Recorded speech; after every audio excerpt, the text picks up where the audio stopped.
Baik, Assalamualaikum warahmatullahi wabarakatuh.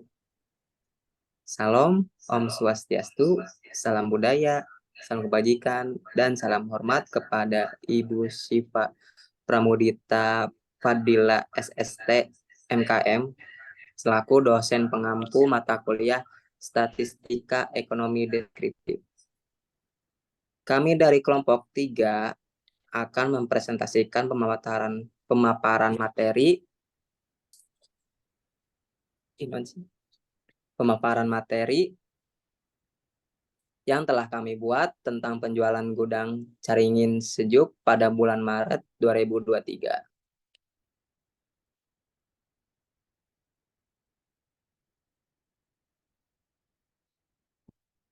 Sebelum memulai presentasi, izinkan kami untuk memperkenalkan diri masing-masing terlebih dahulu. Dimulai dari saya, nama saya Muhammad Sigit Pramono selaku moderator. Lalu di sini ada rekan-rekan saya. Yang pertama Elma Kurnia, Elvani Marbun, Gita Cahyani, Helmi Ramadan, Jagat Nuriatman, Mesarah Nabila, lalu yang terakhir Reza Gilang Krisalis.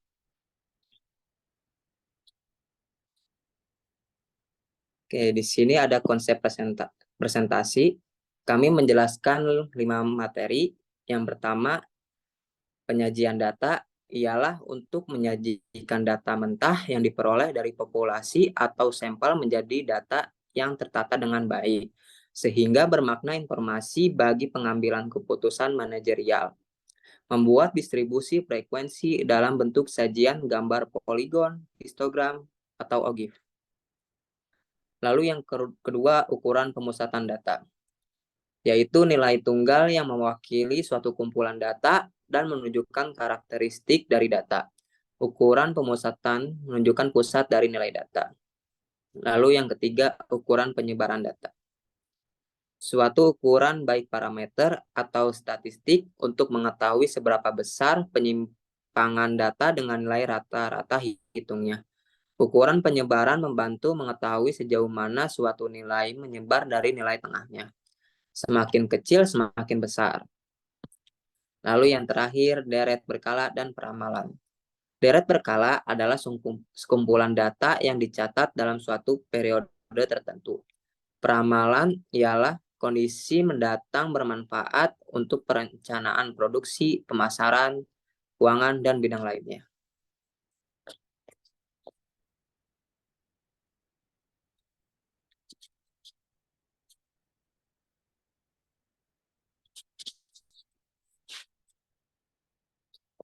Baik, selanjutnya materi yang pertama, penyajian data akan dipaparkan oleh Elvani. Silakan Saudari Elvani.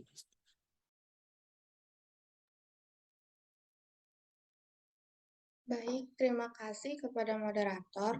Berikut ini adalah 30 data hasil penjualan produk Gudang Caringin Sejuk pada bulan Maret 2023, di mana tanggal 1 mendapat hasil penjualan sebesar 764. Tanggal 2 mendapat hasil penjualan sebesar 1476.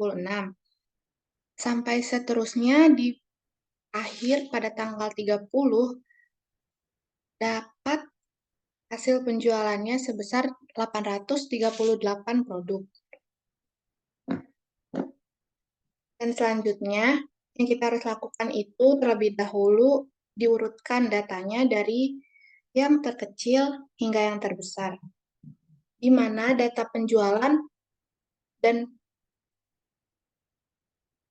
hasilnya itu yang terbesar nilainya ada di tanggal 1 sebesar 764 dan hasil terbesarnya itu ada di tanggal 23 sebesar 2.369.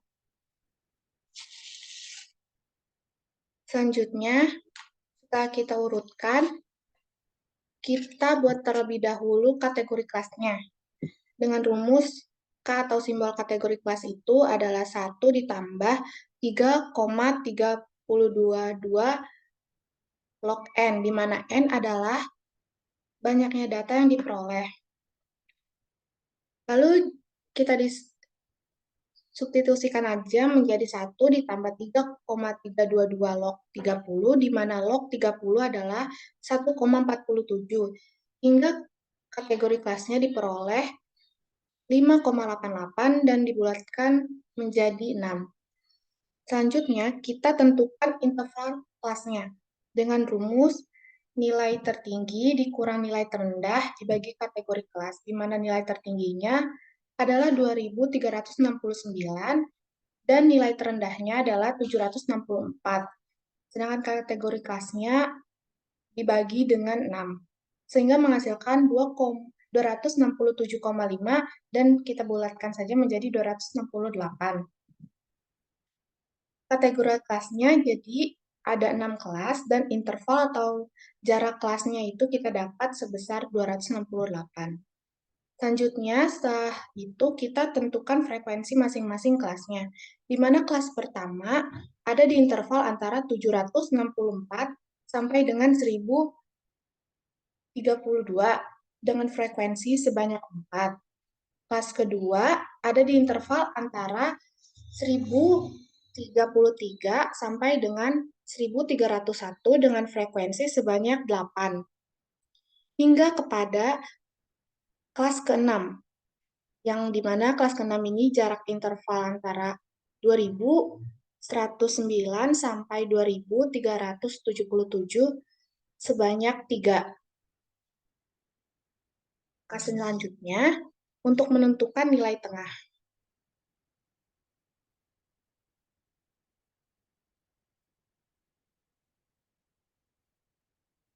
Itu rumusnya nilai terendah ditambah nilai tertinggi dibagi 2. Jadi kita dapatkan pada kelas pertama seperti yang tertera di tabel, nilai terendahnya itu ada di 764. Dijumlahkan nilai tertingginya ada di 1032 dibagi 2, sehingga menghasilkan nilai tengah pada kelas pertama itu adalah 898. Begitupun seterusnya hingga ke kelas ke-6. Interval antara 2109 sampai 2377 ada di nilai tengahnya 2243. Lalu langkah kelimanya setelah mendapatkan nilai tengah, kita ubah bentuk dari frekuensi absolut menjadi frekuensi relatif dalam bentuk penyelesaian dengan rumus frekuensi dikali 100% dibagi banyaknya data 30. Hingga kita ambil kesimpulan bahwa di kelas pertama dengan frekuensi 4 dikali 100% dibagi 30 menghasilkan 13%. Di kelas kedua dengan cara perhitungan yang sama menghasilkan frekuensi relatif 27%. Kelas ketiga 10%, kelas keempat 27%, kelas kelima 13%, kelas keenam 10%. Selanjutnya, kita tentukan nilai tepi kelasnya dengan rumus tepi bawah ditambah tepi atas dibagi 2. Kita ambil contoh pada kelas pertama dengan nilai tepi bawah pada 764 itu sendiri adalah 763. Dijumlahkan nilai tepi atasnya yaitu 764 dibagi 2 menjadi 763,5. Lalu, begitupun seterusnya sampai kelas ke-6. Selanjutnya, menentukan frekuensi kumulatif.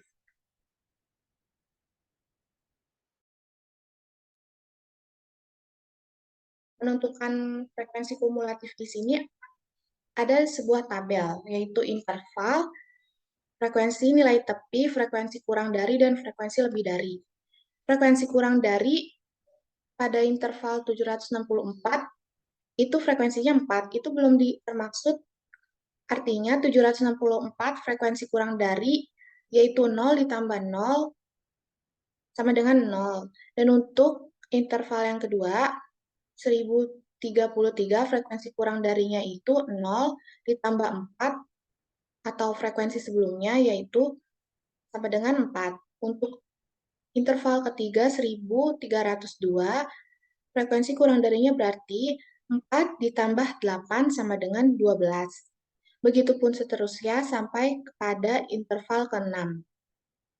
Nah, di sini kan masih ada sisa frekuensi 3, berarti 27 diturunkan ditambah 3 sama dengan 30. Jumlahnya akan sama seperti jumlah frekuensi absolut. Dan yang selanjutnya, untuk mencari frekuensi lebih dari, di sini sama dengan sebelumnya. Frekuensi 4 itu belum disebutkan, jadi interval 764 frekuensi lebih darinya 30 dikurang 0, sama dengan 30. Bedanya frekuensi kurang dari ditambah, kalau frekuensi lebih dari itu diambil. Untuk interval selanjutnya 1033 frekuensi lebih darinya berarti 30 dikurang 4 sama dengan 26. Begitupun seterusnya sampai di akhir masih ada sisa 3. Berarti 3 dikurang 3 sama dengan 0. Selanjutnya, setelah kita dapat perolehan dari perhitungan kategori kelas, interval kelas, frekuensi kelas, nilai tengah, frekuensi relatif, nilai tepi, dan frekuensi kumulatif, kita dapat menyajikannya ke dalam bentuk diagram. Salah satunya diagram histogram seperti yang tertera. Di mana diagram histogram membutuhkan data dari perhitungan interval dan frekuensi. Selanjutnya diagram poligon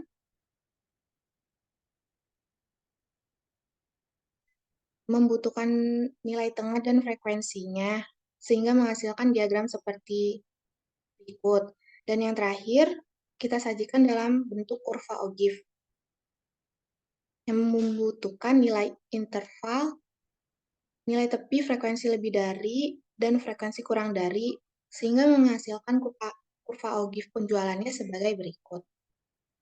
Terima kasih.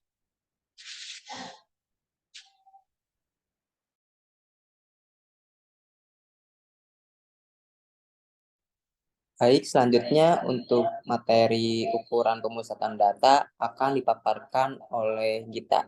Silakan Saudari Gita. Baik, terima kasih kepada moderator. Materi selanjutnya itu ukuran pemusatan data. Dalam ukuran pemusatan data itu terdiri dari kelas, interval, frekuensi, nilai tengah, FXI, tepi kelas, dan frekuensi kumulatif. Dalam ukuran pemusatan data juga terdiri, yang pertama itu ada rata-rata atau mean. Cara mencari mean itu sigma FXI dibagi N frekuensi. Sigma FXI itu 45.501 dibagi 30. Totalnya 1.516,7.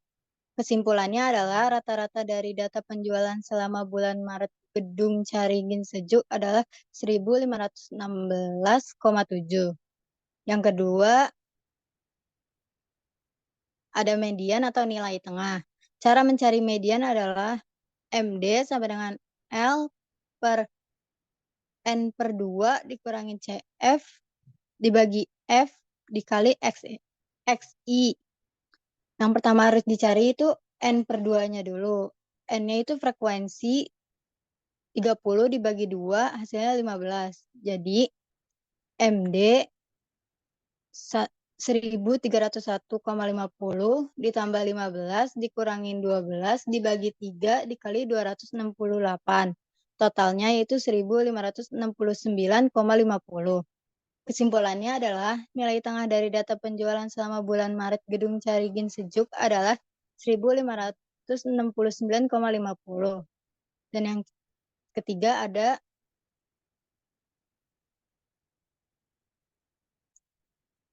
modus atau data yang sering muncul.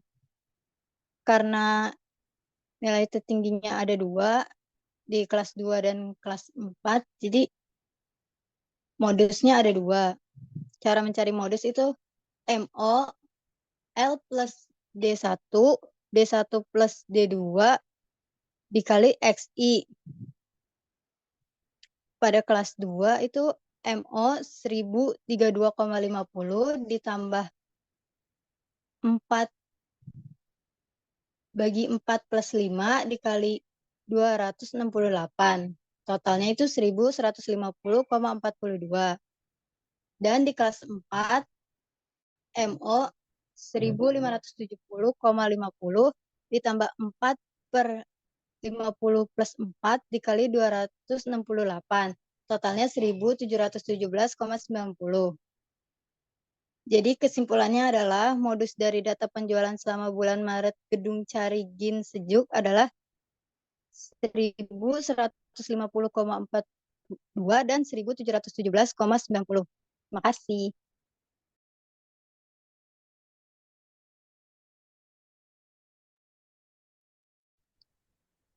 Baik, untuk selanjutnya materi ukuran penyebaran data akan dipaparkan oleh Helmi. Silakan Saudara Helmi. Baik, terima kasih moderator. Di sini saya akan menjelaskan tentang ukuran penyebaran data. Yang pertama, di sini ada range atau jarak. Cara mencari range itu dengan cara nilai tertinggi dikurangi nilai terendah. Nilai tertinggi di sini ada 2369, nilai terendah ada di 764, lalu dimasukkan ke dalam rumusnya menjadi 2369 kurang 764, totalnya menjadi 1605.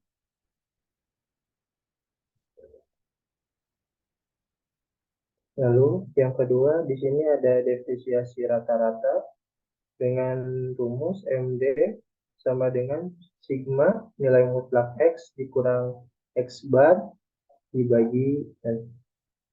Jadi totalnya adalah 361,99,8333. Kesimpulannya adalah defisiasi rata-rata dari data penjualan pada bulan Maret Gedung Caringin Sejuk adalah 361,99,833.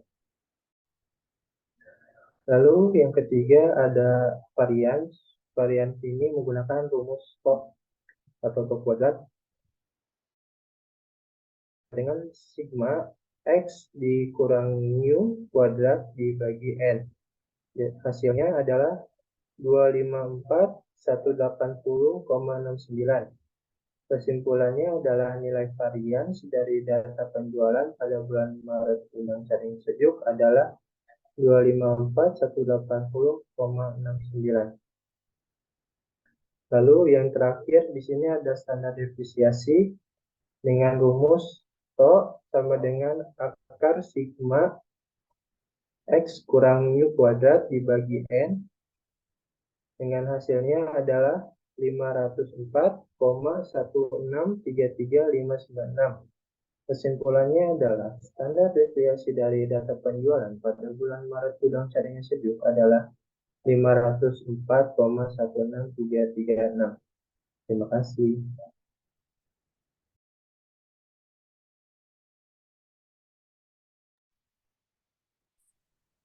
Baik, untuk selanjutnya materi peramalan akan dipaparkan oleh Elma dan Jagat. Silakan Saudari Elma terlebih dahulu.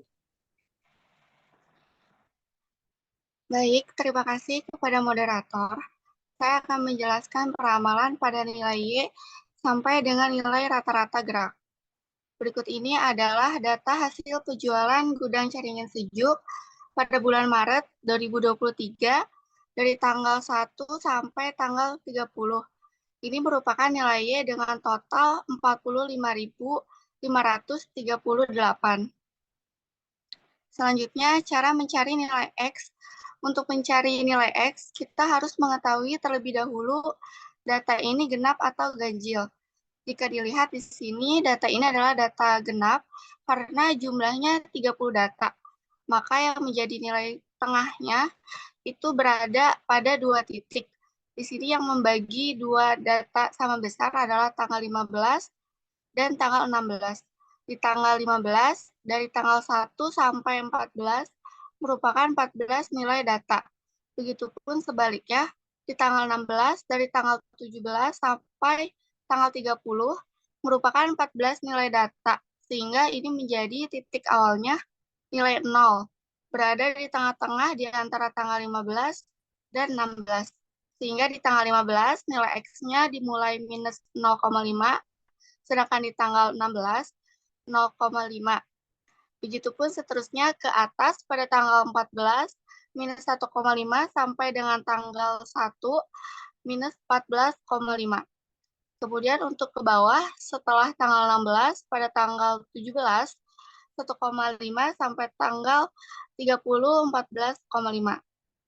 Selanjutnya cara mencari nilai XY. Nilai XY didapatkan dengan cara mengalihkan nilai Y dengan nilai X. Nilai Y di sini pada tanggal 764 kan dengan nilai X-nya minus 14,5. Kita dapatkan hasil minus 11.078, begitupun seterusnya sampai tanggal 30. Kemudian ditotalkan dapatlah sigma XY yaitu 2.374. Selanjutnya yaitu mencari nilai X kuadrat. Untuk mencari nilai X kuadrat, nilai X ini kita kuadratkan yaitu pada tanggal 1 minus 14,5 dikuadratkan jadi 210,25. Begitupun seterusnya sampai tanggal 30, kemudian ditotalkan yaitu 2247,5.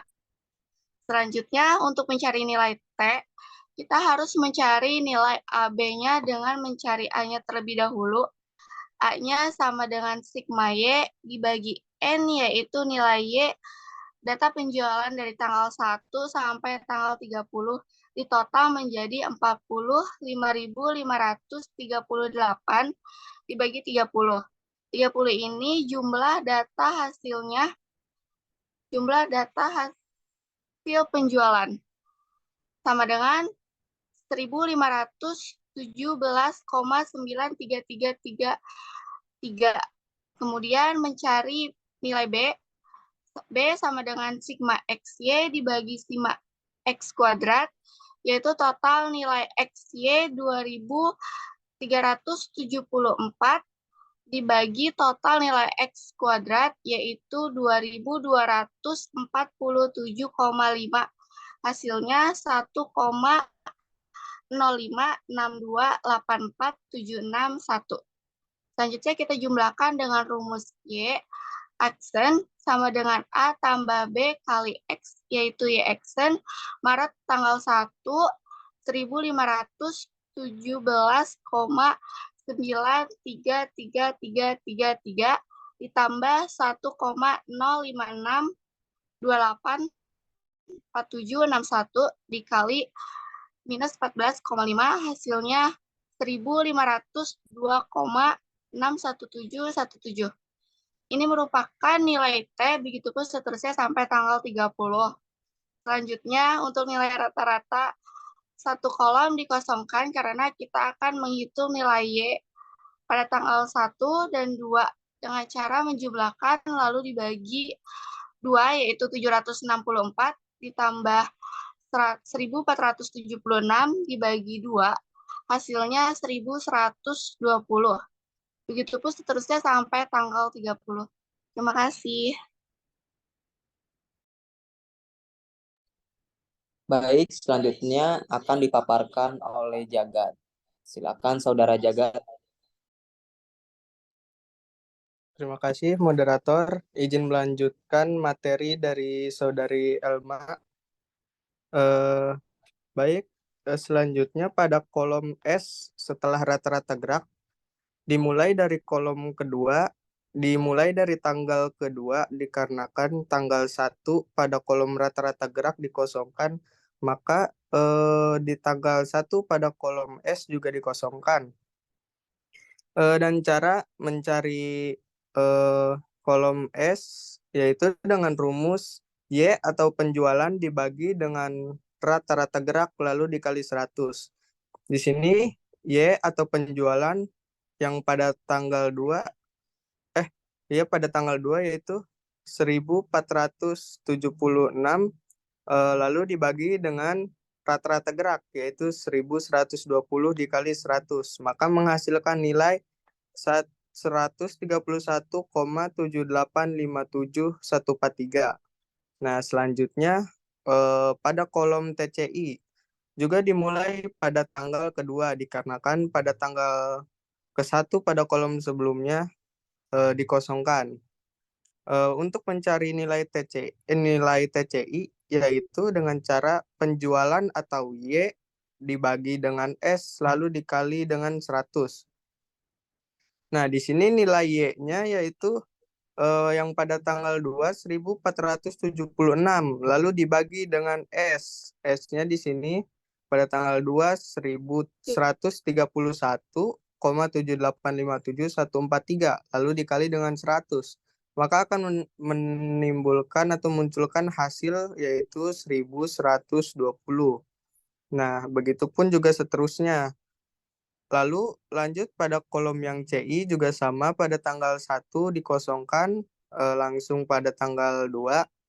Dan cara mencari nilai CI yaitu dengan rumus TCI dibagi T lalu dikali 100.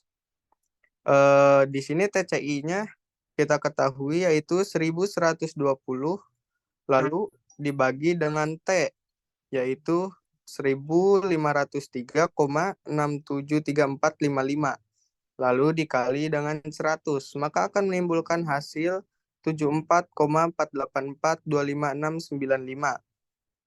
Nah, selanjutnya yaitu pada kolom C. Untuk mencari kolom C ini ada rumusnya adalah kolom CI yang pada tanggal 2 dan 3 ditambahkan. Nah, hal ini menimbulkan pada tanggal 2 di kolom C dikosongkan. Jadi dua kolom tanggal 1 dan tanggal 2 di kolom C dikosongkan. Dengan begitu akan menghasilkan nilai 78,511999797. Nah, selanjutnya pada kolom I juga sama. Pada tanggal 1 dan tanggal 2 dikosongkan langsung ke tanggal 3 karena pada sebelumnya juga dikosongkan. Dan untuk cara mencari nilai I-nya yaitu dengan rumus CI dibagi C dikali 100. Di sini CI-nya kita ketahui yaitu 82,5397739 dibagi dengan C 8829275728 dikali dengan 100 akan menghasilkan nilai 105,13962. Begitupun dengan seterusnya menggunakan rumus yang sama. Terima kasih.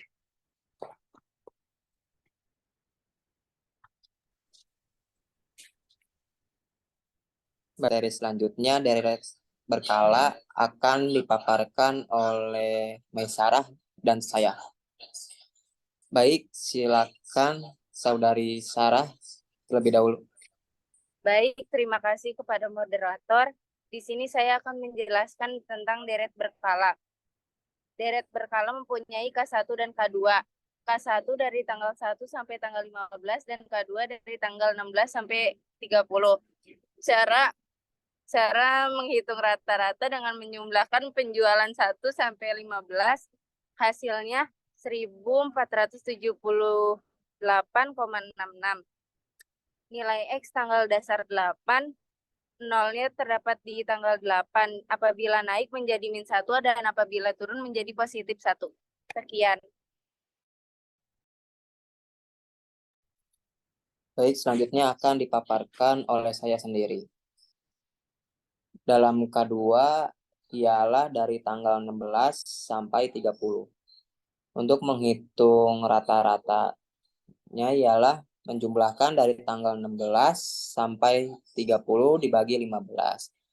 Dan hasil rata-ratanya ialah 1557,20. Lalu nilai X tanggal dasar 8 berada pada tanggal 23. Lalu dimasukkan ke nilai X tanggal dasar 23. Jika ke atas -1, lalu menurun +1. Terima kasih. Dan untuk materi terakhir yaitu peramalan kesimpulan akan dipaparkan oleh Saudara Gilang. Silakan Saudara Gilang. Jadi di peramalan ke-1 ini, jumlah penjualan tanggal 1 April menggunakan persamaan dengan tanggal dasar 8 Maret. Berarti X-nya sama dengan 23.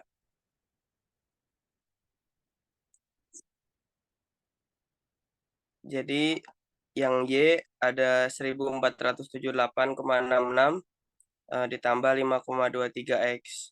Jadi yang selanjutnya tinggal masukin aja. Yang 1478,66 ditambah 5,23. Nah, X-nya itu yang tadi 23. Tinggal masukin dikali 23. Jadi hasilnya itu jadi 120,29. Nah, jadi tinggal dijumlah aja 1478,66 ditambah 120,29. Hasilnya itu jadi 1598,95. Jadi perkiraan saat sebelum tanggal 1 April 2023 itu jumlah penjualan barang di Caringin Angin tanggal 1 April sebanyak 1598,95 barang. Itu peramalan yang K1. Untuk peramalan yang K2, jumlah penjualan tanggal 1 April menggunakan persamaan dengan tanggal dasar 23 Maret berarti X sama dengan 8. Maka, nah kalau yang K2 enggak beda jauh sama yang K1, sama aja caranya, cuman beda masukinnya aja. Jadi kalau yang di K2 kan masukinnya 1557,2 plus 5,23 X. Nah, X-nya ini sama kayak tadi, cuman kalau yang di K2 dia X-nya 8 karena tanggalnya segitu. Jadi tinggal masukin aja 1557,2 plus 5,23 kali X-nya itu 8. Selanjutnya 1557,2. Nah, 5,23-nya dikali 8 jadi 41,84. Nah, jadi kalau udah tinggal ditambahin aja 1557,2 ditambah 41,84 itu hasilnya jadi 1599,04. Jadi perkiraannya saat sebelum tanggal 1 April yang K2 ini jumlah penjualan barang-barangnya di Caringin sebanyak 1599,04 barang. Sekian dari saya. Baik, presentasi materi telah selesai.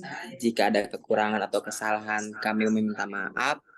Semoga presentasi materi ini teman-teman bisa memahami dengan baik dan berguna untuk teman-teman. Kami pamit undur diri. Wassalamualaikum warahmatullahi wabarakatuh. Terima kasih.